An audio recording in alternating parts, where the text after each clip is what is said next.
8:50 வரைக்கும் சென்னையில ஏன் உட்காந்துருந்தீங்க? எதுக்காக 8:45 அறிவிக்கிறீங்க பிரச்சாரத்தை? சாலையில நிறுத்திக்கிட்டு பிரச்சாரம் பண்ணுவீங்க, ஆம்புலன்ஸ் வந்து அவன் கைய கால உடைங்கிறீங்க. விஜய் பேசிக்கிட்டு இருக்கிற போதே அங்க தள்ளு ஒரு குழந்தையோ யாரோ கீழே கிடக்க தேடுறாங்க. அதேதான் விஜய் எதுக்காக ஆம்புலன்ஸ் வருது, எதுக்காக நம்ம கட்சி கொடி கட்டியிருக்கோம்ல கேட்கிறான். அவன் தன்னை பாதுகாத்துக்கிற கூட அந்த கட்சி கொடியை கட்டியிருப்பான், இல்லாட்டி அடிக்கிறான். அப்ப இந்த உணர்ச்சியை, இந்த வெறியை தூண்டி விட்டது யார்? இன்னொன்னு, திருச்சியிலேருந்து அந்த நாமக்கல் ரூட்டுங்கிறதுமே ஒரு நெருக்கடியான இன்னொரு விஷயத்த சொல்றாங்க. நாங்கள் கேட்ட இடத்தில் கொடுக்காமல் காவல்துறை இன்னொரு இடத்தில் கொடுத்தது. இவங்க கேட்ட இடம் உழவர் சந்தை கிட்ட, ஒரு உதாரணத்துக்கு சொல்றேன், சிங்கிள் ரோடு இருக்கு, போட்டோ இருக்கு. இன்னைக்கு பிரச்சனை அனுமதி கொடுத்திருக்கிற இடம் டபுள் ரோடு, அதை விட கொஞ்சம் பெரிய இடம். நான் என்ன சொல்றேன், இனிமேல் டவுனுக்குள்ளே விடாதீங்கிற. நான் உடனே கோர்ட்டுக்கு போறார், முறையிடணும், சிபிஐ விசாரணை, இதெல்லாம் நீங்க கேளுங்க. ஒரு விஷயத்த மறக்கடிக்கணும்னா ஒண்ணு கல்ல கட்டி போடணும், இல்லாட்டி கமிஷனை போடணும்னா.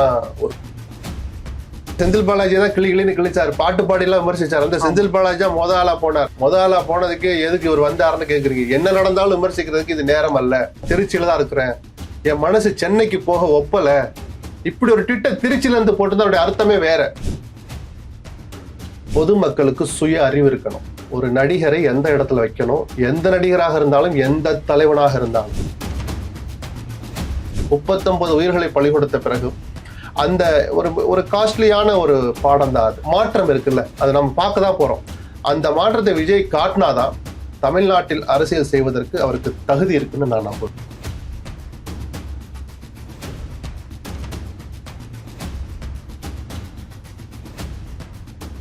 ஆச்சி அதிரசமா விடுங்க, கையில தட்டி சூடான எண்ணெயில பொரிச்சா அதிரசம் ரெடி. கரூர்ல நடந்த அந்த கூட்ட நெரிசல்னால 39 பேர் வந்து இப்ப பலியாகியிருக்காங்க. 80க்கும் மேற்பட்டோர் வந்து இப்ப மருத்துவமனையில வந்து சிகிச்சை அளிக்கப்பட்டு இருக்கதா சொல்றாங்க. உங்களுடைய மனநிலை இதை கேட்கும் போது எப்படி இருந்துச்சு?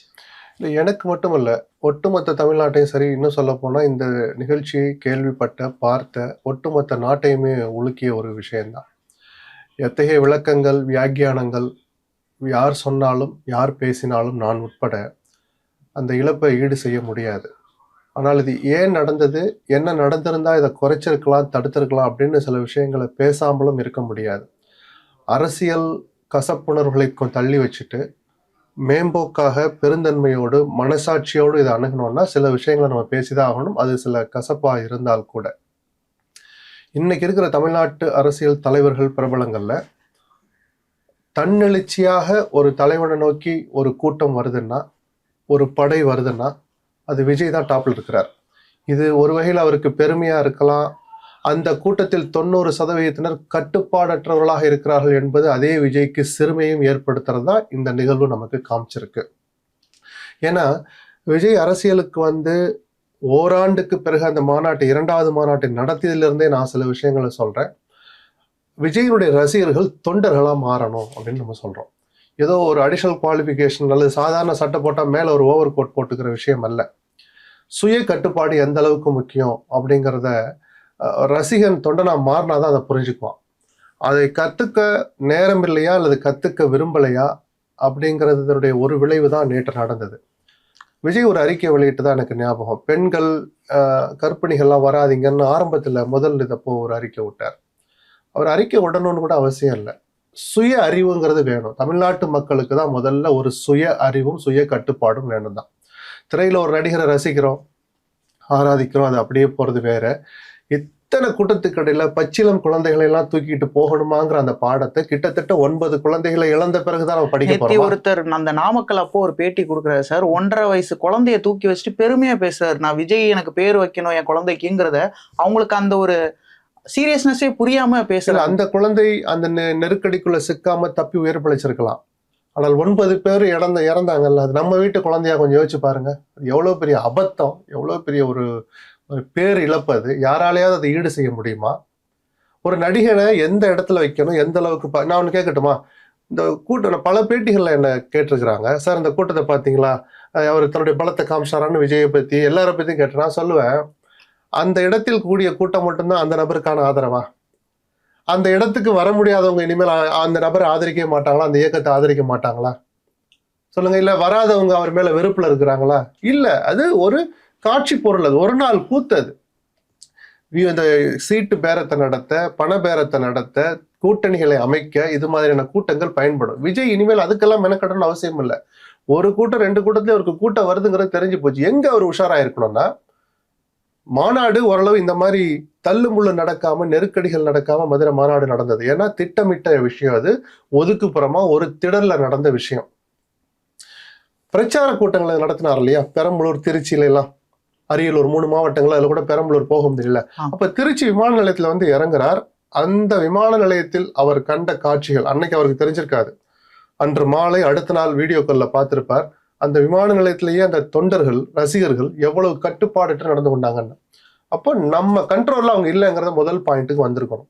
அவர் அந்த மதுரை மாநாடு நடந்த போதே நம்ம சொன்னோம், இதுல இருந்து சில பாடங்களை கத்துக்கணும். முதல் மாநாட்டிலேயே விஜய் நம்ம எல்லாரும் குறை சொல்ல வேண்டாம். அதுக்காக ஒரு மாநாடு முடிஞ்சிச்சுன்னு வெளிநாட்டுக்கோ எங்கேயோ டூருக்கு கிளம்பிடவும் வேண்டாம், ஓய்வு எடுத்துட்டோன்னு நினைக்க வேண்டாம். அவர் முதல்ல ஆய்வு பண்ணணும், சுய ஆய்வு பண்ணணும்.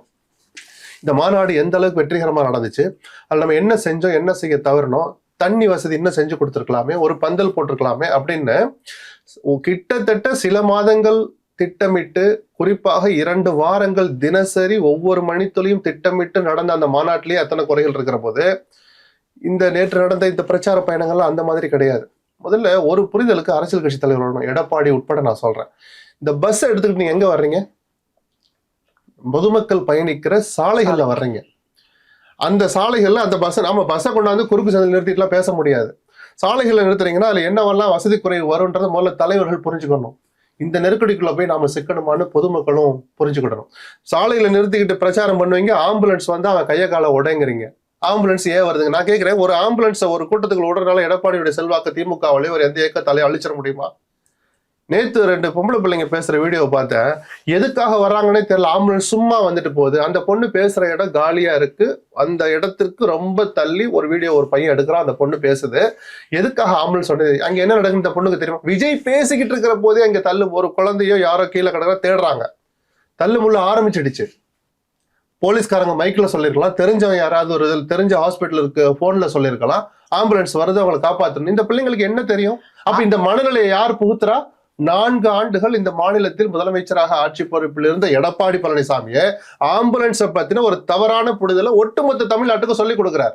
நம்ம பள்ளி படிக்கும் போது ஆம்புலன்ஸ் வந்தா வழி விடணுங்கிறது ஒரு பேசிக் இருக்கு சார். அப்ப நீங்க வர்றது நடு ரோட்ல இருந்து பிரச்சாரம் பண்ணிக்கிட்டு அந்த ரோட்ல ஆம்புலன்ஸ் வருதுங்கிறத எப்படி நீங்க குறை சொல்ல முடியும்? இப்படி ஒரு தவறான புரிதல். அதேதான் விஜய் எதுக்காக ஆம்புலன்ஸ் வருது, எதுக்காக நம்ம கட்சி கொடி கட்டி இருக்கு அப்படிலாம் கேட்கிறான். அவன் தன்னை பாதுகாத்துக்கிற கூட அந்த கட்சி கொடியை கட்டியிருப்பான், இல்லாட்டி அடிக்கிறான். நேற்றுக்கு ஆம்புலன்ஸ் டிரைவர்களை அடிச்சிருக்கிறாங்க, தடுத்திருக்காங்க. எதுக்காக போறீங்க? அங்க நடக்கிறது அந்த பசங்களுக்கு தெரியுமா? அப்ப இந்த உணர்ச்சியை, இந்த வெறியை தூண்டி விட்டது யார்? தார்மீக ரீதியாக எடப்பாடி தான் அதுக்கு முதல் பொறுப்பு எடுத்துக்கணும். எதுக்கும் நான் முடிச்சு போடல. இதெல்லாம் அடிப்படை விஷயங்கள் சார். ஒரு நிபந்தனை போட்டு அந்த நிபந்தனை நேற்று கோர்ட்டுக்கு போறீங்க. தாவைக்காவுக்கு மட்டும் வளர்ச்சியை பிடிக்காமல் 32 நிபந்தனைகள் எல்லாருக்கும் போடணும். ஒன்னும் நடக்காத வரைக்கும் ஒன்னும் தெரியாது. நடந்த அதனுடைய வழிகள் தெரியும். தேசிய பேரிடர் மீட்பு அமைப்புன்னு ஒண்ணு இருக்கு, மீட்பு குழு இருக்கு, அதுக்கான ஒரு ஏஜென்சியே இருக்கு. அவங்கதான் இந்த மாதிரி பெருமளவுல மக்கள் கூடுற இடங்கள்ல என்னவெல்லாம் தற்காப்பு நடவடிக்கைகள், முன்னெச்சரிக்கை நடவடிக்கைகள் எடுக்கணும், நடந்த பிறகு என்ன நடந்துக்கணும் ஒரு SOP மாதிரி போட்டு கொடுத்துருக்காங்க. அரசாங்கத்துக்கும் கொடுத்துருக்காங்க. யாரெல்லாம் அதை ஏற்பாடு செய்யறாங்களோ அவர்களும் அதை கடைபிடிக்கணும்னு சொல்லியிருக்கிறாங்க. நேற்று நடந்ததில் எடுத்து பார்த்தீங்கன்னா 2 தரப்புமே அதில் போட்டு விட்டுருப்பாங்க. போலீஸார் முடிஞ்ச வரைக்கும் நிபந்தனைகளை விதிச்சாங்கன்னா அதை ஏற்றுட்டு கோர்ட்டுக்கு போறாங்க. அல்லது அந்த கூட்டத்தை உசிப்படுற மாதிரி விஜய் படிக்கிறார். நமக்குத்தான் இந்த கட்டுப்பாடு, மின்சாரத்தை நிறுத்துகிறார்கள். ஆமா சார், நீங்களே தஞ்சாவூர் லெட்டர் கொடுத்தீங்க. நாகப்பட்டினம் போகும்போது எங்க தலைவர் வர வழியில கரண்ட்டை கட் பண்ணுங்க, மின் கம்பத்துல ஏறுறான், வயர் போகுது, லைவ் வயர் போகுது, விஜய்க்கே அது ஆபத்து. பஸ் மேல ஏறி பேசுறப்போ ஏதாவது வயர் உரைச்சிட்டா யாரு சார் பதில் சொல்லுவா? அப்ப திட்டமிட்டு அந்த பாதையில் மின்சாரத்தை செலுத்திய திமுக அரசை அப்படின்னு இதே ஆட்கள் தான் கோஷம் போடுவாங்க. அப்ப அதனாலதான் நான் சொல்றேன், இவங்களே அறிக்கையும் கொடுத்துட்டு அதுக்கு எதிராக இந்த சம்பவத்தை 3 விதமா. 1, சுய அறிவு வரணும் அரசியல் கட்சிகளுக்கு, அல்லது அரசாங்கம் இன்னும் கொஞ்சம் கடுமையா எடுக்கணும், நடவடிக்கைகள் எடுக்கணும். இனிமேல் சாலைகள்ல நின்றுகிட்ட பிரச்சாரம் பண்ற நிறுத்தணும் சார். தேர்தல் பிரச்சார காலங்களில் சாதாரணமா கடந்து போயிடலாம். ஏன்னா எல்லா ஊர்லயும் பரவலா மக்கள் நின்றுட்டு இருப்பாங்க, ஒரு இடத்துல இப்படி கூட மாட்டாங்க. இப்போ கரூர்ல நினைத்து பேசுனா கரூர், அரவக்குறிச்சி அப்படியே போயிட்டே இருப்பாங்க. திண்டுக்கல் வழியா போவாங்க, அங்கங்க கூட்டம் நிற்கும். இந்த பக்கம் போறாரா நாமக்கல், இந்த பக்கம் போறாரா ஈரோடு, கோயம்புத்தூர்னு பிரிஞ்சு நிற்பாங்க. நீங்க ஒரு இடத்துல கூட்டம் கூடனா இனிமேல் நகர்ப்பகுதிகளில் இந்த மாதிரி கூட்டங்களுக்கு அனுமதியை கொடுக்க கூடாது. அப்படி கொடுக்கக்கூடாது அரசு முடிவெடுத்தால் நீதிமன்றங்களுக்கு தான் மிகப்பெரிய பொறுப்பு இருக்கு. நான் கொஞ்சம் கடுமையா சொல்றதை நினைக்க வேண்டாம். பல நேரங்களில் நீதிமன்றங்கள் சட்டத்தை பாதுகாக்கிறத நினைச்சு சட்டத்தின் முன் அனைவரும் சமம்ங்கிற அந்த பார்வையின் அடிப்படையில கொடுக்கிற தீர்ப்புகள், நான் முதல்ல சொன்ன மாதிரி ஒரு தவறு நடக்காத வரைக்கும் சாதாரணமா தெரியலாம். நடந்துட்ட யார் பொறுப்பு, நீங்க தான் பொறுப்புன்னு சொல்லி தீர்ப்புலயே சொல்லுவாங்க. அந்த குறிப்பிட்ட நபரை நீங்க என்ன பண்ண முடிஞ்சது, அவனை பொறுப்பாக்கி 10 நாள் திருப்பி பெயில விடுறது அதே நீதிமன்றம் தான் சட்டத்தின் பார்வைக்கு உட்பட்டு. வெறுமனே சட்டம் மட்டும் இல்ல, நடைமுறையும் புரிஞ்சுக்கிட்டு நீதிமன்றங்கள் மிக கடுமையாக நடந்து கொள்ளாத வரை இது மாதிரியான துயர சம்பவங்கள் தொடரதான் செய்யும். சரி, இப்ப 39 உயிர் போயிடுச்சு, இதை யார் பொறுப்பேத்துப்பா? இல்ல யாரும் யார் மேலே சார்ஜ் பண்றதை விட சுய பரிசோதனை பண்ணணும். அப்படி சுய பரிசோதனை அடிப்படையில் வருகிற அந்த அறிவுரைகள் விதிமுறைகளை கடுமையா கடைபிடிக்கணும். விதிமுறை வச்ச உடனே அரசியலுக்காக போய் பேசக்கூடாது. இந்த நிகழ்ச்சிக்கு கூட ஒரு சில கட்டுப்பாடு, கர்ப்பிணிகள் வர வேண்டாம், பெண்கள் வர வேண்டாம் அப்படின்னு காவல்துறை சில விஷயங்களை சொல்றாங்க. மாற்றுத்திறனாளிகள் வர வேண்டாம்னு சொன்ன போது அதே தாவைக்கால இருந்து போய் வச்ச விமர்சனம் என்ன தெரியுமா கோர்ட்ல, இவங்கெல்லாம் வரக்கூடாதுன்னு நாங்க எப்படி சொல்ல முடியும்னாங்க. இந்த வழிதான் வரணும், இந்த வழிதான் போகணும்னு காவல்துறை எப்படி சொல்ல முடியும்? வேற யாரு சார் சொல்லுவா? நான் திரும்ப சொன்ன, நடக்காத வரைக்கும் இது ஒண்ணுமே இல்லை. உங்கள் மீது அந்த ஆட்சி அதிகாரத்தை, சர்வாதிகாரத்தை செலுத்துற மாதிரி தான் இருக்கும். நடந்துட்டாதான் தெரியாது எதுக்காக அதையெல்லாம் சொன்னாங்கன்னு. புரியுதுங்களா? இப்போ நேற்று நடந்தது விஜய்க்கு ஒரு முக்கியமான விஷயத்துல அவர் எங்க கோட்டை விட்டாங்க. அவர் திட்டமிட்டு செஞ்சாரா, கரூர்ல இன்னைக்கு நம்ம பிளான் பண்றோம் ஒரு 30 பேரே உயிரை பழி வாங்கிடணும் அப்படின்லாம் விஜய் நினைச்சு கூட பார்த்திருக்க மாட்டார். இல்லாட்டி இன்னைக்கு இவ்வளவு துடிச்சிருக்க மாட்டார். ஆளுங்கட்சி என்ன செய்யறதுன்னே புரியாம நைட்டெல்லாம் தவிச்சு இன்னைக்கு கட்சிக்காரர்ல ஒரு கூட்டத்தை போட்டு எவ்வளவு நிதி கொடுக்கலாம், நம்ம போலாமா வேணாமா, இப்ப போனா திருப்பி ஒரு நெரிசல் எல்லாம் யோசிக்கிற விஜய் நிச்சயமாக இத்தனை உயிர்களை பறிக்கணும்னு கனவு கூட நினைச்சிருக்க மாட்டார். ஆனா ஒரு தலைவனுக்குரிய பொறுப்புன்னு விஜய்க்கு இருக்குல்ல. நீங்க உங்க அதிகாரப்பூர்வ ட்விட்டர்ல வெளியிடுறீங்க, அறிக்கை வெளியிடுறீங்க, 8:45 மணிக்கு நாமக்கல்ல பிரச்சாரம் அப்படின்னு சொல்றீங்க. தலைவர்கள் என்ன பண்ணுவாங்கன்னா 8:45 கொஞ்சம் கூட்டம் வந்துருச்சான்னு பாருப்பா, எங்க சொல்லுவாங்க, ஒரு அரை மணி நேர தூரத்துல ஒரு இடத்துல இருந்துகிட்டு கூட்டம் வந்துருச்சான்னு பார்த்துட்டு அந்த இடத்துக்கு போவாங்க. நீங்க 8:50 தான் சென்னையில இருந்தே கிளம்புறீங்க. சரி, தனி விமானம் 1 மணி நேரத்துல போயிடும், நல்ல நேரம் தான். கூட்டம் திருச்சியில நடந்தா நீங்க 1 மணி நேரம் முன்னாடி சென்னையில இருந்து கிளம்பலாம். நீங்க திருச்சியில போய் 1 மணி நேரம் கழிச்சு இறங்கி அங்கிருந்து குறைஞ்சது 2 மணி நேரம் டிராவல் பண்ணி, நார்மலா டிராவல் பண்ணாலே 2 மணி நேரம். இந்த கூட்டத்துக்கு இடையில பின்னாடி நீங்க பைக்கை வர வைக்கிறீங்க, பைக்கை தடுத்தா போலீஸ்காரன் தடுக்கிறான்னு குற்றச்சாட்டு சொல்றீங்க. நேத்து 2 பசங்க பைக்ல விழுந்தான் பாருங்க, பஸ்ல விழுந்து செத்துருப்பான், நசுங்கியே செத்துருப்பான். யாரு செஞ்ச புண்ணியமோ காயத்தோட தப்பிச்சானுங்க. இதெல்லாம் வரக்கூடாது, அந்த பைக்ல பின்னாடி வராதிங்கன்னு போலீஸ்காரன் சொன்னா எங்களை கட்டுப்பாடு விதிக்கிறார்கள். சார், திமுக அதிமுக எவன் கொடியை கட்டிட்டு பைக்ல போனாலும் ஆபத்து தான் சார். இதுல எங்க சார் அரசியல் வந்துச்சு? சரி, அப்ப அப்படிலாம் வர்ற போது 2 மணி நேரங்கிறது 3 மணி நேரம் ஆகும் அப்படின்னு விஜய் கணக்கு போட்டிருக்கணும்.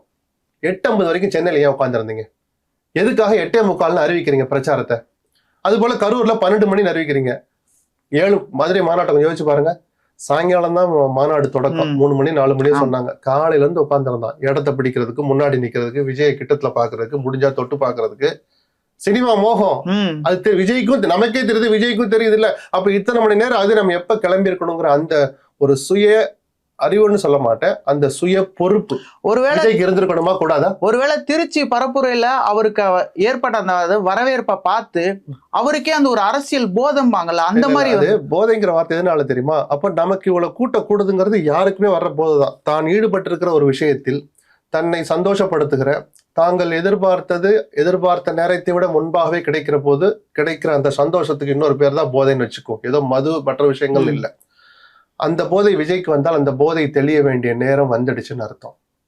ஏன்னா ஒரு நிகழ்ச்சியிலே தெரிஞ்சு போயிடுச்சு அவரு அரசியலுக்கு வர்றதுக்கு முன்னாடி தனக்கு என்ன இருக்கு, என்ன ஏது, எவ்வளவு ஆதரவு இருக்குன்னா சர்வே அது இதெல்லாம் கேட்டுட்டு தானே வர்றார். வந்த பிறகு விக்கிரவாண்டி கூட்டத்தை பார்க்கிறார், மதுரை கூட்டத்தை பார்க்கிறார். இந்த பிரச்சார தொடக்கமாகவே 4 மாவட்டத்துல கூட்டத்தை பார்த்த பிறகு இந்த போதை குறையலைன்னா, இந்த செல்வாக்கு போதை குறையலைன்னா விஜய்க்கு அது நல்லதல்ல. சரிதானே? அப்போ அவர் தன்னை முதல்ல சுய பரிசோதனை பண்ணணும். உங்களுடைய ஒவ்வொரு அசைவையும் மக்கள் கவனிப்பாங்கன்னு நான் தொடர்ந்து சொல்றேன். நான் 8:45 பிரச்சாரம் சொல்லிட்டு 8:50 சென்னையில இருக்கீங்கன்னா என்ன சார்? நாமக்கல்ல 8:45 பிரச்சாரம், 8:50 ஒரு சென்னையில இருக்கிறார். நாமக்கலுக்கே நேரா பிளைட் வருதுன்னா அங்கிருந்து 20 நிமிஷம் தான், 1 மணி நேரம் ஒரு 20 நிமிஷம் டிராவல் முடிஞ்சு போச்சு, நீங்க வரலாம். திருச்சியில இறங்கி அங்கிருந்து கிட்டத்தட்ட குறைஞ்சது 2 மணி நேரம் டிராவல் பண்ண போற நேரத்துல இவ்வளவு அலட்சியமாக திமிராக நீங்கள் இருக்கலாமான்னு ஒரு கேள்வி வந்தால் அந்த கேள்வியில் நியாயம் இருக்குங்கிறத நான் ஒத்துக்குவேன். இன்னொன்னு, அவரு பொதுவா அந்த சினிமாலேருந்து வந்ததுனால அவர் என்ன சொல்லுவாங்கன்னா, அவர் ஒரு கால் ஷீட் கொடுத்தாருன்னா பிஃபோர் 5 நிமிஷத்துக்கு முன்னாடி இருப்பாரு, பஞ்சுவாலிட்டியில ரொம்ப சிறந்தவர் அப்படின்லாம் சொல்லும் போது, இங்க அரசியல் மக்களை பார்க்கறதுக்காக அவர் போராடுறாரு, எல்லாம் பண்றாரு, நிறைய விஷயங்கள் சொல்லப்பட்டு இருக்கும் போது 8:45 இங்க 8:50 ஃபிளைட் ஏறாருங்கிறது கண்டிக்கக்கூடிய விஷயமா இல்லையா? இல்ல கண்டிக்கிறேன், சுய பரிசோதனை பண்ணிக்கணுங்கிற, சுய பொறுப்பு வரணுங்கிற. நான் இப்படி போனா என்ன நடந்துங்கிறது, இத்தனை 39 உயிர்களை பலி கொடுத்து தான் விஜய் இந்த பாடத்தை கத்துக்கணும் அவசியம் இல்லை. அவர் தலைவராக அவர் தன்னை இன்னும் கொஞ்சம் தகவமைச்சிருக்கணும், அல்லது திருச்சியில போய் தங்கி இருக்கணும். நீ தனி விமானத்திலேயே போங்க, நைட்டு போய் திருச்சியில தங்கிக்கோங்க, போன் போடுங்க, நாமக்கல்லுக்கு கிளம்பட்டுமா, சரியா இருக்கா, கூட்டம் வந்துடுச்சா, கேட்டுட்டு போங்க, தப்புல எல்லா தலைவர்களும் செய்யறது தான். இன்னொன்னு திருச்சியிலேருந்து அந்த நாமக்கல் ரூட்டுங்கிறதுமே ஒரு நெருக்கடியான ஒரு ரூட். நெருக்கடியான இன்னொரு விஷயத்த சொல்றாங்க, நாங்கள் கேட்ட இடத்தில் கொடுக்காமல் காவல்துறை இன்னொரு இடத்தில் கொடுத்தது. இவங்க கேட்ட இடம் உழவர் சந்தை கிட்ட, ஒரு உதாரணத்துக்கு சொல்றேன், சிங்கிள் ரோடு இருக்கு, போட்டோ இருக்கு. இன்னைக்கு பிரச்சனை அனுமதி கொடுத்துருக்கிற இடம் டபுள் ரோடு, அதை விட கொஞ்சம் பெரிய இடம். நான் என்ன சொல்றேன், இனிமேல் டவுனுக்குள்ளே விடாதீங்கிற. நான் நீங்க டவுனுக்குள்ள விட்டு பொதுமக்கள் பயன்படுத்துற சாலையில நிக்க வைக்கிறதான, அந்த பொதுமக்கள்ல ஒருத்தர் பாதிக்கப்படுறதுக்காக அவனை காப்பாற்ற வர ஆம்புலன்ஸ் விட மாட்டீங்க. பொதுமக்கள் கொந்தளிச்சா என்ன ஆகும்? எடப்பாடி பஸ்ஸையோ விஜய் பஸ்ஸையோ, நாளைக்கு ஸ்டாலின் ஒரு பஸ்ல வந்தா கூட ஸ்டாலின் பஸ்ஸையோ விடாதீங்கடா, அடிச்சு நொறுக்கடான்னு மக்கள் கொதிச்செழுந்தா இவங்க எல்லாம் எங்க சார் போவாங்க சொல்லுங்க சார். அதனால இனிமேல் டவுனுக்குள்ளே விடக்கூடாதுங்கிற. முதல்ல இப்படி ஊருக்கு போறாரா, இப்ப பிரச்சாரத்தை அடுத்த வாரம் நடக்க இருந்த திருப்பத்தூர் ராணிப்பேட்டை பிரச்சாரத்தை விஜய் ரத்து செஞ்சிருக்கிறார், தற்காலிகமா ரத்து செஞ்சிருக்காரு. நல்ல விஷயம். ஏன்னா இன்னும் கொஞ்சம் நல்லா திட்டமிடணும். ஊருக்குள்ளே பஸ்ஸை விடக்கூடாதுங்கிறேன். விஜய் வரட்டும், பஸ்ஸை நீங்க விட்டு அங்க பிரச்சாரம் பண்ணிக்கிறனால கூட்டம் அங்க கூடுது. ஊருக்கு ஒதுக்குப்புறமா ஒரு மைதானத்தை ரெடி பண்ணு. மைதானம் கிடைக்கல, அந்த ஊர்ல நீ பிரச்சாரமே பண்ண வேண்டாம். நான் ஒண்ணு சொல்லட்டுமா சார், விஜயை திமுக திட்டமிட்டு தடுக்கிறதாலேயோ அல்லது விஜய் சில இடங்களுக்கு அவராகவே போகாதனாலேயோ விஜய்க்கு வர்ற ஓட்டு வராம இருக்குமா? நிச்சயமா வரும். நேற்று கரூர்ல அந்த இடத்துல வேலாயுதபுரமா அந்த இடத்துல கூடினவங்க மட்டும்தான் விஜய் ஓட்டு போட போறானா? இல்ல, வீட்டுல உட்காந்து டிவியில பார்த்தவன் வராதவன் எல்லாரும் தான் விஜய்க்கு ஓட்டு போடுவான். விஜய்க்கு பாடம் கத்து கொடுக்க ஒரு கூட்டம் வெளியில உட்காந்துருக்கோம். சோ கூடுற கூட்டத்துக்காக மட்டுமே நீங்க எந்த முடிவையும் எடுக்காதீங்க. இனிமேல் எந்த ஊருக்குள்ளே பஸ்ஸை விடவே கூடாது. இந்த பிரச்சார பஸ்ஸுங்களை நெருக்கடியான நேரத்தில் எடப்பாடிக்கு சேர்த்தா சொல்றேன். ஏன்னா எடப்பாடிக்கு விஜய்க்கு என்ன வித்தியாசம்னா, எடப்பாடி பார்க்க கூடுகிற கூட்டம் கிட்டத்தட்ட அரசியலே உழன்ற கூட்டம். சுய கட்டுப்பாடு இருக்கு, அவங்களும் தமிழ்நாட்டு மக்கள் தான். என்ன விட மரத்து மேலாம் தாவ மாட்டான், லைட் போஸ்ட் எல்லாம் ஏற மாட்டான். அதுக்கு நேர்மாறா விஜய்க்கு ரசிகர்கள் இன்னைக்கும் தொண்டர்களாக மாறாத ரசிகர்கள் இருக்கிற போது விஜய்க்கு தான் பொறுப்பு அதிகம். ஆனால் அந்த கூட்டம்ங்கிற பொதுவான வார்த்தையை வச்சு பார்த்தா எடப்பாடி ஆனாலும் சரி விஜய் ஆனாலும் சரி, இந்த 2 பேர் தான் இன்னைக்கு பஸ்ல வந்துட்டு இருக்கிறாங்க. 2 பேரை சொல்றேன். சீமான் ஒரு கார்ல இப்படி வந்துட்டு போனா நம்ம அதை பத்தி பேசல, அவர் ஒரு ஒதுக்கு போறாரு, மீட்டிங் போறாரு, எதையோ பேசுறாரு, பாக்குறாரு, போறாங்க. இந்த 2 பேர் தான் சாலையில நின்றுகிட்டு பிரச்சாரம் பண்றாங்க, இல்ல அரசையே குற்றம் சொல்றாங்க, ஆம்புலன்ஸை அடிச்சு நொறுக்குங்கிறாங்க. அதனாலதான் சொல்றேன், திரும்ப சொல்றேன், ஊருக்குள்ள இனிமேல் இந்த பஸ்ஸை விடாதீங்க. ஊருக்கு ஒதுக்குப்புறமா ஒரு மைதானத்துல கொண்டு போய் நிறுத்திட்டு மைதானத்துல கூட்டத்தை நிரப்பட்டோம். தண்ணி போய் ஒரு ஆளுக்கு 20 லட்சம் ரூபாய் இழப்பீடு அறிவிச்சிருக்கிறார். சரியா? காயம்பட்டவங்களுக்கு 2 லட்சம், கிட்டத்தட்ட 8 கோடி ரூபாய் கிட்ட செலவு பண்றாரு. காசு விஷயம் இல்லை. அந்த 8 கோடி வெறும் 8 லட்சத்துக்கு சின்டெக்ஸ் டேங்க் இருக்குல்ல, 1000 லிட்டர் 2000 லிட்டர் தண்ணி அந்த இடங்கள்ல சுத்தி வச்சிருந்தா அந்த டீஹைட்ரேட் தண்ணிக்காகவும் ஒரு நெருக்கடி வந்திருக்கு. இப்ப விஜய் தூக்கி பாட்டில போடுறாரு, அவமானம்னு நான் சொல்ல மாட்டேன். அவர் தன் தேவைக்காக, தன்னுடன் வந்தவர்கள் தேவைக்காக வச்சிருந்த தண்ணி பாட்டில கொடுக்குறாங்க. ஒருத்தர் மயங்கி விழுறான், பாக்குறாரு, தண்ணி கொடுங்கிறாங்க, தூக்கி போடுறாரு.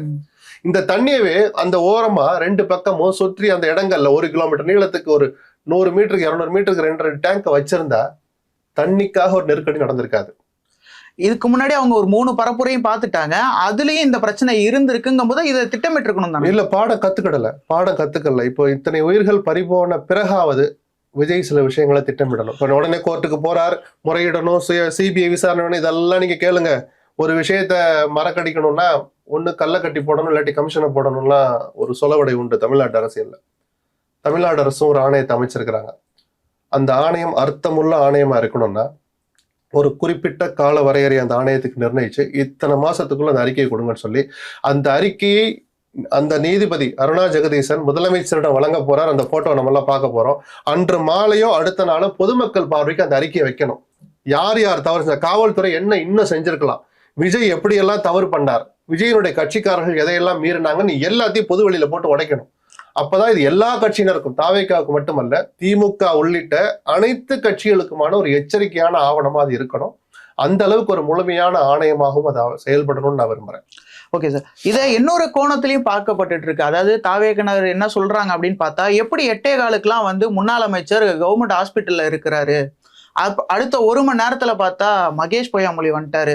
இதெல்லாம் வந்து ஒரு இது இவங்க திட்டமிட்டு பண்ணியிருப்பாங்களோ திமுகவினர் அப்படின்லாம் வந்துட்டு ஒரு கண்ணோட்டம் போகுது. அதுக்கு அது போல ஒரு செருப்பு தூக்கி ஒருத்தர் வீசுறாரு, அதனாலதான் தள்ளுமுள்ளு வந்துச்சு.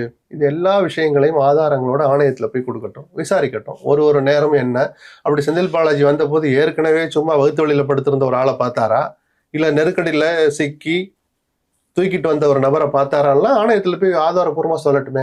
அரசியல் பேசுகிற இடமும் நேரமும் இது அல்ல. அத்தனை பேரும் பாடத்தை கற்றுக்கொள்ள வேண்டிய ஒரு துயரமான உதாரணம் நடந்திருக்கு. ஒரு சிலபஸ், மிக விலை மதிப்பற்ற சிலபஸ், துயரமான சிலபஸ். எல்லாரும் உட்காந்து ஒழுங்கா படிங்கன்னு தான் நான் கேட்டுக்க விரும்புறேன். அத்தனை அரசியல் கட்சிகளுக்கு இது ஒரு பாடம். சார், பொதுவா வந்து ஒரு பரப்புரை நடக்குது அப்படின்னா எப்படி வந்து பர்மிஷன் வந்து கேட்பாங்க? இப்ப வந்து 10,000 பேர் கூடுவாங்கன்னு வந்து இவங்க தரப்புல சொல்லியிருக்காங்க. ஆனா பொறுப்பு டிஜிபி என்ன சொல்றாருன்னா, நிறையவே கூட்டம் வரும், அதெல்லாம் நாங்க எக்ஸ்பெக்ட் பண்ணி தான் வந்து இந்த பிளேஸையும் கொடுத்தோம், பிளஸ் 500 போலீஸ் வந்து ப்ரொடக்ஷனுக்கு கொடுத்துருக்கோம். இந்த நம்பர்ஸுக்கு இந்த நம்பர் ஏதாவது ஈக்குவேஷன் இருக்கா சார்? சொல்லுங்க. மொத்த போலீஸ் ஃபோர்ஸே 2 லட்சம் பேர் தான், சரிதானே? 5 லட்சம் பேர் கூடினார்கள் மதுரையில், 5 லட்சம் பேர் சொல்றாங்க. 5 லட்சம் பேருக்கு எத்தனை போலீஸ் இன்ட்டு 2 போடுறதா? இல்ல அதுல பாதி போடலாமா? 2 லட்சம் போலீஸை கொண்டு தமிழ்நாட்டில் இருக்க எல்லா போலீஸையும் கொண்டு மதுரையில் நிறுத்திடுறதா? அதனாலதான் கட்சிக்காரன்ட்ட பொதுவாகவே கேட்பாங்க எவ்வளவு பேர் வர்றாங்கன்னு. அவன் அனுமதி வாங்குறதுக்காக கொஞ்சம் குறைச்சு சொல்லுவான். போலீஸ்காரன் தான் உஷாராகணும். அதனாலதான் இந்த விசாரணை ஆணையம் இருக்குல்ல, இதுல எல்லாமே வெளியில வரணுங்கிறனா. சரிங்க, நீங்க 100 பேர் தான் அனுப்பணுங்கிற இடத்துல 10,000 பேருக்கு 100 பேர் போதுன்னு நினைச்சீங்கன்னா நீங்களாக 500 பேரை கூட்டிருக்கீங்க. ஆனா 500 பத்தாதுங்கிற புரிதலுக்கு நீங்களும் வந்திருக்கணும். நீங்கள் பொய் சொல்லி அனுமதி வாங்கியிருக்கீங்க. 10,000 இல்ல, மற்ற ஊர்களை எல்லாம் எப்படி கட்டுக்கடக்காமல் கூட்டம் வந்து நீங்க ஏன் திட்டமிட்டு பொய் சொன்னீங்கன்ற அந்த பிடிவை அந்த கட்சிக்காரர்கள் மீதும் செலுத்தணும். அதனாலதான் இந்த விசாரணை ஆணையம் முழுமையா செயல்படும் நான் சொன்னேன். அதுல எல்லா அர்த்தங்களும் பொதிஞ்சிருக்கு. தனித்தனியா போய் நான் குற்றம் சொல்ல விரும்பல. அது நடந்த தவறுகளை சுட்டி காட்டட்டும், எதிர்பார்ப்புகளை சொல்லட்டும். ஒரு SOP மாதிரி இருக்கணும் அது இனிமேல். இப்போ ஜாதி கலவரங்கள் நடக்காமல் இருக்க அப்படின்னு சொல்லிட்டு கோமதி நாயக் கமிஷன் கலைஞர் 90களிலே போட்டாரு. அதெல்லாம் அந்த கமிஷனருக்கே கடைசி வரைக்கும் அபிஷியலா வெளியில விடல. 2-3 வருஷம் கழிச்சு சட்டசபை கூட்டத்தொடர் நடக்குது இல்ல, 2 மாசம் நடக்குது, அந்த கடைசி நாள்ல வச்சுட்டு எந்திச்சு போயிடுவாங்க. அதை பத்தி விவாதிக்கிற கூட நேரம் தரமாட்டாங்க, அதுக்கான வாய்ப்பை ஏற்படுத்தி தரமாட்டாங்க. எந்த அரசாங்கமும் சரி, இந்த அரசாங்கம் தான், எந்த அரசாங்கம் அப்படிதான் நடந்துக்குவாங்க. இந்த அறிக்கையாவது அந்த அர்த்தத்துல கொண்டு போய் சேர்த்துறாம பொதுமக்களுடைய பாதுகாப்பை மனசுல வச்சு, தமிழ்நாட்டினுடைய நலனை மனசுல வச்சு ஒரு வெளிப்படையான விவாதத்துக்கான திறவுகோலா அந்த அறிக்கை அமையணும்னு பார்த்து. அதே போல முதல்வர் பாத்தீங்கன்னா நைட்டோட நைட்டா கிளம்பி அங்க கரூர் போயிட்டாரு. நைட்டு ஒரு விடிய காத்தால வந்துட்டு பிரஸ் மீட் கொடுக்குறாரு. இது எல்லாமே அடுத்தடுத்து நடந்துகிட்டே இருக்கு. காலையில பாத்தீங்கன்னா 9 மணிக்கு டெப்டி சிஎம் அங்க போயிட்டாரு, அவரும் பிரஸ் மீட் கொடுத்துருக்காரு. அவரு பேசிட்டு இருக்கும் போதே ஒரு வார்த்தை சொல்றாரு, சொன்ன டைமுக்கு வரணும், அப்படிலாம் வராட்டி இந்த மாதிரியான விஷயங்கள் நடக்கும். அதுவும் ஒரு விஷயம் தான். இவங்களாம் போறாங்க வராங்கிறது நடந்தது எந்த கட்சியா இருக்கட்டும், தவறு யார் மீது வேணாலும் இருக்கட்டும், அரசாங்கத்தின் கடமை இது. இத்தனை உயிர்கள் ஒரு இடத்துல பறி போற போது அந்த துக்கத்துல பங்கெடுத்துக்கணும் முதலமைச்சர் நினைக்கிறத, இந்த நடவடிக்கைகளை யாருமே குறை சொல்ல மாட்டாங்க. நீங்க திமுகவை கிழிக்கிறதுனா கிளிங்க, அது வேற இடம். அரசாங்கம் தன் வேலையை செஞ்சிட்டு இருக்கிற போது, இப்போ எந்த அரசாங்க ஆஸ்பத்திரி மருத்துவர்களே இல்லை என்று விஜய் பேசினாரோ நேற்றுக்கு, அந்த டாக்டர்கள் தான் நேற்று குறைஞ்சபட்ச உயிரை காப்பாற்ற முடிஞ்சது இல்லையா? வரும்போதே இறந்து வந்தவங்கள ஒன்றும் பண்ண முடியல. 39 பேருமே கொண்டு வரப்பட்ட போதே இறந்திருந்தாங்கன்னு தான் அன்னைக்கு டைரக்டர், மெடிக்கல் டைரக்டர் சொல்லியிருக்கிறாங்க. ஆனால் மீதம் இருக்கிற சிகிச்சையில் இருக்கிறாங்கல்ல, இதெல்லாம் யாரு பண்ணிட்டு இருக்கிறா? இன்ஜினியர்ஸா? யாரு சிகிச்சை கொடுத்துட்டு இருக்கா? டாக்டர்ஸ் தானே. அப்ப டாக்டர் இருக்கிறாங்கல்ல. அப்போ விமர்சனங்கிறது ஒரு பக்கம், என்னை விமர்சிச்சுட்டாங்க நாங்க ஏன் போகணும்னு யாரும் போகாம இல்லை. அந்த செந்தில் பாலாஜி தான் கிளின்னு கிழிச்சாரு, பாட்டு பாடிலாம் விமர்சிச்சார். அந்த செந்தில் பாலாஜி தான் முதலா போனார். முதலா போனதுக்கு எதுக்கு இவர் வந்தாருன்னு கேக்குறீங்க? என்ன நடந்தாலும் விமர்சிக்கிறதுக்கு இது நேரம் அல்ல. நீங்கள் அரசியல் செய்யறதுக்கு 1000 களங்கள் இருக்கு, 1000 தளங்கள் இருக்கு, 1000 விவகாரங்கள் இருக்கு. திமுகவை கிழிக்கிறதுக்கு பல விஷயம் இருக்கு. உங்க வேகத்தை, உங்க சேட்டையெல்லாம் கொண்டு அங்கே காட்டணும். பேசுற இடத்துல பேசணும். எடப்பாடி இன்னைக்கு இவ்வளவு தூரம் பேசுறாரு, இது இன்னும் கொஞ்சம் நல்லா பண்ணியிருந்தா, ஏன் இந்த அறிவுரை விஜய்க்கும் சேர்த்துதான் அறிவுரை சொல்லியிருக்கிறார், கொஞ்சம் கடுமையா கொடுக்கணும். அவரும் தன்னை சுய பரிசோதனை பண்ணணும். நான் சொன்னேன் இல்லையா, இந்த பாடம் இருக்குல்ல, எல்லாருக்குமான பாடம். பஸ்ல பயணிக்கிற எடப்பாடிக்கு தான் முதல் எச்சரிக்கை இது. அவருக்கு இப்படிலாம் கூட்டம் கட்டுக்கடைங்கெல்லாம் சேரல. 1000 பேர் இருந்தாலும் அந்த 1000 பேர் எப்படி அனுப்பணும் அப்படின்னு ஒண்ணு இருக்குல்ல சார். கண்டிப்பா அதுதான் நான் சொல்றேன். நான் அதே போல இப்போ இன்னொன்னு என்ன சொல்லப்படுது அப்படின்னு பார்த்தோம்னா, விஜய் வந்துட்டு அந்த நேரத்துல அதுக்கு எதுவுமே ரியாக்ட் பண்ணாம, அதாவது திருச்சி ஏர்போர்ட்ல வராங்க, அவ்வளோ ப்ரெஸ் வந்து எதுவும் கேட்குறாங்க, அதுக்கும் எதுவும் பதில் சொல்லலை. அவ்வளோ நேரங்கள் கடந்து ஒரு 11 மணிக்கு ஒரு சின்னதா ஒரு ட்வீட் வருது. இதை வந்து விஜய் எப்படி அணுகி இருக்கணும்? இல்ல அவருடைய பதட்டத்தை நம்மளால புரிஞ்சுக்க முடியும். இப்படி நடந்த உடனே விஜய் மேல போய் பீரான்றதை விட்டுட்டு அந்த விஜயும் அரசியலுக்கு வந்திருக்கிற ஒரு புதுமுகம், இது மாதிரி பல அனுபவங்கள் இனிமேல் வந்தாதான் அவரும் ஒரு தன்னை தகவமைச்சுக்கொன்ற விருப்பத்தோடையும் எதிர்பார்ப்போடையும் இந்த வார்த்தையை நான் சொல்றேன். இதுதான் நேரம்னு விஜயை நீங்க அடிக்க கூடாது. விஜய் தன்னை சுய பரிசோதனை பண்ணி திருத்திக்கணுங்கிறது ஒரு பக்கம் இருக்கட்டும். நேற்றுக்கு அவர்கிட்டயே ஒரு பதட்டம் இருந்திருக்கும். ஆனால் நின்று கேட்குறாங்க, இவ்வளவு தூரம் குறைஞ்சபட்சம் 6 பேர் 10 பேர் இறந்துட்டாங்க. அவர் திருச்சி ஏர்போர்ட்டுக்கு வரும்போது அதிகாரப்பூர்வமாகவே 10 பேருக்கு மேலே இறந்துட்டான்னு சொன்னபோது உயிரிழப்புகள் ஏற்பட்டதா நான் கேள்விப்பட்டேன், நான் மிகுந்த மனவேதனையில் இருக்கிறேன்னு சொல்லிட்டு போயிருந்திருக்கலாம். ஆனாலும் கூட நின்றுட்டு அவர் சில வார்த்தைகளை சொல்லி எதுவும் ஆயிடக்கூடாதுன்னு கூட அவர் போயிருக்கலாம். நான் என்ன நினைக்கிறேன்னா, அவர் என்ன செய்யணும் செஞ்சிடக்கூடாதுங்கிறத நம்ம முழுசா கட்டுப்படுத்த முடியும். ஆனால் ஒரு எதிர்பார்ப்பு ஒன்று இருக்குல்ல, அந்த விமான நிலையத்திலேயே தங்குற அறையெல்லாம் இருக்கு. திருச்சியிலேயே ஒரு ஹோட்டல் போடுற வரைக்கும் அங்க இருந்துட்டு ஒரு ஹோட்டலை போடுங்க, நைட் திருச்சியில இருக்கிறேன், ஒரு தார்மீக ஆதரவா இருந்திருக்கும். அந்த ஆறுதலாகவும் அவருடைய துயரத்துல பங்கெடுக்கிறதா இருந்திருக்கும். நான் திருச்சியில தான் இருக்கிறேன், என் மனசு சென்னைக்கு போக ஒப்பல, இப்படி ஒரு ட்விட்டர் திருச்சியில இருந்து போட்டு அதனுடைய அர்த்தமே வேற. தவறான வழிகாட்டுதல் விஜய்க்கு யாரோ கொடுத்திருக்கிறாங்க. அவர் நேற்று சென்னை திரும்பி இருக்க கூடாது. அதே போல தாவேக்கனர் வந்து யாருமே மருத்துவமனையில வந்து உதவி செய்யவும் வரல அப்படின்னு. அதெல்லாம் தப்பு சார். ஏன்னா விஜய் மருத்துவமனைக்கு எல்லாரும் வர்றாங்க, விஜயே வரல. விஜய் போய் இன்னொரு நெருக்கடி வர்றதையும் நம்ம தவிர்க்க தான் வேணும். விஜய் அப்படி ஒரு யோசனை சொல்லி போகாம இருந்தால் அதை நான் வரவேற்பேன், நல்ல முடிவுன்னு சொல்லுவேன். இன்னைக்கு போட்டு நாளைக்கு போட்டு இந்த 20 லட்ச ரூபா அறிவிச்சிருக்காரு, இவரே போய் தான் ஒரு குடும்பமா கொடுக்க போறார், குறைஞ்சபட்சம் ஒரு இடத்துக்கு எல்லாரையும் வர வச்சு கொடுக்க போறார். சோ அந்த நிமிஷமே விஜய் வந்திருக்கணும் அப்படின்னு இல்லை. திருச்சியில இருந்திருந்தா அந்த துயரத்தில் பங்கெடுக்கிறது அர்த்தம் உள்ளதா இருந்திருக்கும்னு சொல்றேன் நான். புரியுதுங்களா? இப்ப தப்பிச்சு ஓடிட்டாரு, என்ன நடந்தாலும் இவர் பாட்டுக்கு போயிட்டாருங்கிற அந்த விமர்சனத்தை விஜய் தவிர்த்திருக்கலாம். இப்போ இவர் புஷி ஆனந்த் மேல, அதுக்கப்புறம் பார்த்தா கரூர் மேற்கு மாவட்ட செயலாளர் மேல எல்லாம் வந்து வழக்கு பதிவுகள் இருக்கு. அதே போல ஒருத்தர் அந்த மாவட்ட செயலாளர் வந்து இப்ப தலைமறைவா இருக்காரு, இப்படி எல்லாம் வந்து தகவல்கள் வருது. இதை எப்படி அவங்க அணுகணும்? ஏன்னா அணுகிறது இல்லை, இதெல்லாம் சட்டபூர்வமான நடவடிக்கை தான். இந்த பிரச்சாரத்துக்கு எங்களுக்கு அனுமதி கொடுங்கன்னு ஒரு மாவட்ட செயலர் லெட்டர் கொடுத்துருக்காரு இல்லையா, அவர் தான் ஏன் சேர்ப்பாங்க. ஏன்னா என்ன நடந்தாலும் நீங்க தான் பொறுப்புன்னு இவங்க கொடுத்த ஆர்டர்ல இருக்கும், போலீஸ் ஆர்டர்ல. இவங்களுக்கு மட்டும் இல்ல, உடனே தூக்கிட்டு வந்துடக்கூடாது. தாவேக்காவுக்கு போலீஸ் நிபந்தனை எல்லாருக்கும் கொடுக்குற நிபந்தனை. திமுக இருந்தாலும் அந்த மாவட்ட செயலாளருக்கு தான், அங்க நடந்தாலும் அதான் சொல்லுவாங்க. சரிதானே? சோ இது தலைமறைவு, அது இயல்பா நடக்கிறது தான். வழக்கு போட்டிருக்கிறாங்க. அந்த ஆணையத்தினுடைய அறிக்கையின் அடிப்படையிலையும் சில பேர் மேல இது பண்ணலாம், உடனே விஜயை கைது பண்ணணும் அப்படிலாம் சொல்றாங்க. கைது பண்றதை விட முக்கியம் விஜய் தன்னை திருத்திக்கிறது. ஏன்னா இது ஒரு நாள் கூத்து இல்லை, ஏதோ ஒரு மாநாடு நடத்துனீங்க முடிஞ்சிடுச்சுன்னு இல்லை. நீங்க இன்னும் கிட்டத்தட்ட 30 மாவட்டத்துக்கு மேல போக போறீங்க. எல்லா இடத்துலயும் கூட்டம் வரதான் போகுது. அதனாலதான் இந்த பேட்டியினுடைய தொடக்கத்திலே சொன்னேன், பொதுமக்களுக்கு சுய அறிவு இருக்கணும்.